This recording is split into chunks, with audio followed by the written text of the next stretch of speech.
Hello friends, welcome on my YouTube channel. आज हम पढ़ेंगे डीएसएसबी का 2015 का सामान्य ज्ञान का पेपर। इसमें जो है उस समय पैटर्न में 40 क्वेश्चन होते थे, तो आज मैं इनमें से आपको 20 क्वेश्चन कराऊंगी। 20 क्वेश्चन आपको अगली वीडियो में मिलेंगे। तो देखते हैं क्या क्या उस टाइम पेपर में आया था। तो सबसे पहले चलते हैं नीति आयोग में नीति से क्या तात्पर्य है। तो नीति आयोग में नीति की फुल फॉर्म पूछी हुई है इन्होंने, national institution for transforming India. ये जो है आपकी नीति की फुल फॉर्म है। नीति आयोग का गठन योजना आयोग के स्थान पर हुआ था। जब मोदी जी की सरकार आई थी तो 1 जनवरी 2015 को नीति आयोग का गठन हुआ था योजना आयोग के स्थान पर। तो ये एक तरीके से 2015 का पेपर है, तो उस समय के लिए ये आपका करंट अफेयर का क्वेश्चन हो गया। आगे चलते हैं हम क्वेश्चन नंबर 2 पर, कि इसमें पूछा हुआ है कि 2015 इंडियन प्रीमियम लीग में निम्नलिखित खिलाड़ियों में से कौन किस टीम के लिए खेला। तो आपको इधर जो है टीम का नाम दिया हुआ है, इधर खिलाड़ी के नाम दिए हुए हैं। तो आपको जो है ये बताना है कि कौन सा खिलाड़ी किस टीम के लिए था। तो इसका ए ऑप्शन सही है। तो ये भी आपका करंट अफेयर का क्वेश्चन हो गया। आगे चलते हैं हम, बैंक में जमा की गई रकम जिसे पूर्व निर्धारित समय अवधि से पूर्व आहरित नहीं किया जा सकता कहते हैं। बैंक में जो भी हम धन जमा करते हैं वो कुछ फिक्स टाइम के लिए जमा करते हैं, जैसे हमने 1 साल के लिए कर दिया, 2 साल के लिए कर दिया। तो कुछ बैंक में कुछ स्कीम तो ऐसी होती है कि हम जो है अपने जमा किए हुए धन को समय से पहले ही निकाल सकते हैं, और कुछ में जो है हम अपने जमा किए हुए धन को समय से पहले नहीं निकाल सकते। तो इस तरह की जो स्कीम होती है जिसमें समय से पहले नहीं निकाल सकते उसे सावधि जमा कहते हैं। जो चालू जमा है या बचत बैंक जमा है इन्हें हम समय से पूर्व निकाल सकते हैं। आगे चलते हैं, उपाय एवं युक्तियाँ आरबीआई के द्वारा प्रावधान के लिए अग्रिमों का भार है। तो जो भी आरबीआई उपाय या युक्तियाँ बनाता है वो किसके लिए बनाता है? बैंकों के लिए बनाता है, केंद्र सरकार के लिए बनाता है, राज्य सरकार के लिए बनाता है, या नाबार्ड के लिए बनाता है। हमें पता है कि आरबीआई को बैंकों का बैंक कहा जाता है। तो आरबीआई जो भी युक्तियाँ बनाएगा वो बैंकों के लिए ही बनाएगा, वो किसी केंद्र सरकार के लिए या राज्य सरकार के लिए युक्तियाँ नहीं बनाता है। आगे चलते हैं हम, संघीय सरकार के करों में से कौन सा सर्वोच्च वार्षिक आमद देता है। मतलब कि इसका मतलब ये है कि सेंट्रल गवर्नमेंट को किस चीज़ से सबसे ज़्यादा कर प्राप्त होता है। कई प्रकार के कर लगाए जाते हैं सेंट्रल गवर्नमेंट के द्वारा, तो किस प्रकार के कर से सबसे ज़्यादा पैसा प्राप्त होता है। तो इनकम टैक्स या कॉरपोरेशन कर से जो है सबसे ज़्यादा सेंट्रल गवर्नमेंट को पैसा प्राप्त होता है। आगे चलते हैं हम, निम्नलिखित में से किसका संबंध पंचायती राज से है। तो बलवंत राय मेहता कमेटी का संबंध जो है वो पंचायती राज से है। हमें पता है कि पंचायती राज व्यवस्था की शुरुआत सबसे पहले राजस्थान के नागौर जिले में हुई थी। निम्न में से क्या व्यक्ति स्वतंत्रता का संरक्षण करता है। व्यक्ति स्वतंत्रता का संरक्षण करता है आपका बंदी प्रत्यक्षीकरण। बंदी प्रत्यक्षीकरण का क्या मतलब है?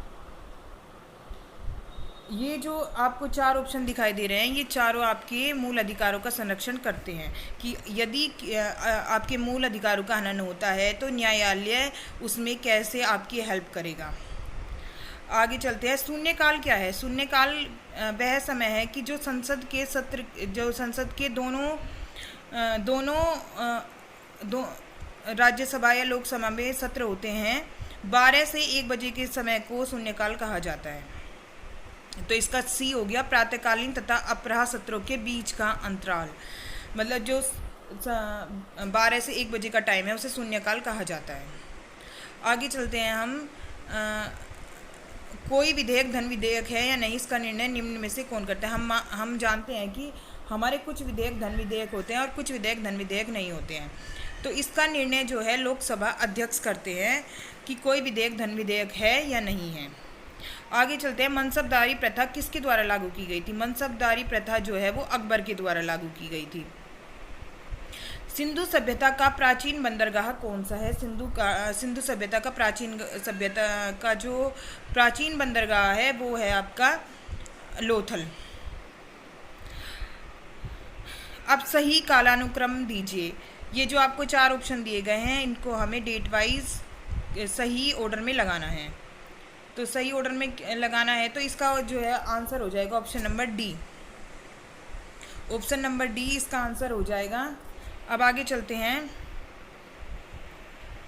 साइमन कमीशन जो है आपका 1927 में आया था, गोलमेज सम्मेलन 1930 में आया था, गांधी इरविन समझौता आपका 1931 में हुआ था।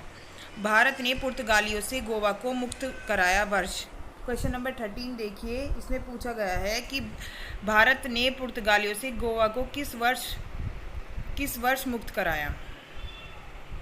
तो 1961 में जो है भारत ने पुर्तगालियों से गोवा को मुक्त कराया था। आगे चलते हैं। एक खगोलीय इकाई निम्न के बीच औसत दूरी होती है। एक खगोलीय इकाई क्या है? एक खगोलीय इकाई यूनिट होती है, जैसे दूरी नापने की इकाई होती है। किसके बीच की दूरी नापेंगे इससे? पृथ्वी तथा सूर्य के बीच की दूरी नापती है एक खगोलीय इकाई से। और ये जो दिया हुआ है कि 150 मिलियन किलोमीटर जो है एक पृथ्वी तथा सूर्य के बीच की लंबाई होती है, दूरी होती है।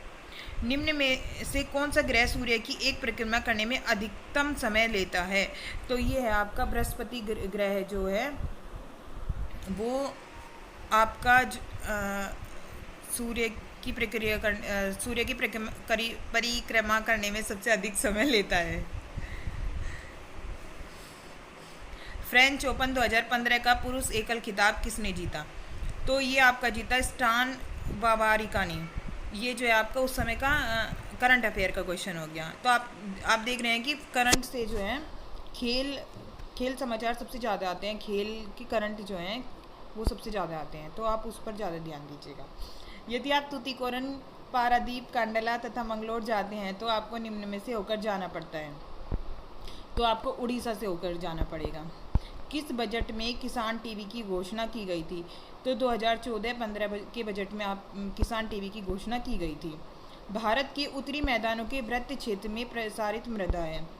तो जलोढ़ मृदा जो है, इसमें ऑप्शन गलत दिया हुआ है बी, और एक्सप्लेनेशन सी की दी हुई है डी की।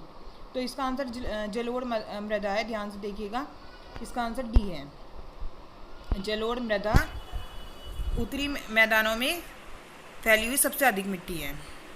आगे चलते हैं। निम्न में से कौन एक अर्धचालक है? फास्फोरस, कांच, सिलिकॉन या कांच? ये केमिस्ट्री का क्वेश्चन है आपका। सिलिकॉन जो है अर्धचालक होता है।